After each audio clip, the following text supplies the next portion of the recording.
এটা একটা কেরালা সিমের গাছ। তো এইটাকে আমি উইদাউট ফার্টিলাইজার আমি এইটাকে এক্সপেরিমেন্ট করলাম যে ফার্টিলাইজার না দিলে গাছের কি কন্ডিশন হয়, মানে ফলের কি অবস্থা।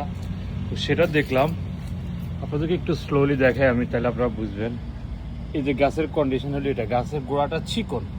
এটা আমার ওই যে লাস্ট মুহূর্তে এই কয়েকটা চারা রয়ে গেছে, আমি বিক্রি করতে পারি নাই, পরে সেগুলো আমি আমার যে ঘরের পাশে লাগাই দিছি। কিন্তু দেখেন, আপনার ফলন দেখলে বুঝবেন। তো একটা জিনিস যারা কখনো ট্রাই করেন নাই, এই যে কেরালা সিমেরটা, আপনারা কিন্তু খুবই হ্যাপি হবেন অন্তত এই সিমটা দেখলেই। দেখেন একটা মানে বাঁশের কঞ্চির মধ্যে কিন্তু সিম ভরে আছে। এর সাথে আরেকটা গাছ দেখায়, এই যে দেখেন এটাও বের হচ্ছে। আর পরবর্তীতে আরেকটা যেটা, এটারও সেম, এগুলো উইদাউট ফার্টিলাইজার ট্রাই করছি আমরা। এই যে ফার্টিলাইজার, এখন একটা জিনিস দেখেন অতিরিক্ত, এটা মনে হয় পোকা ধরছে, এটা ইয়ে হয়ে গেছে। এটাতে কোনো ফার্টিলাইজার কোনো কিচ্ছু দিই না, ফার্টিলাইজার ছাড়াই কিন্তু সিম হয়ে গেছে। তো এটা হলো যে কেরালা সিমের বৈশিষ্ট্য।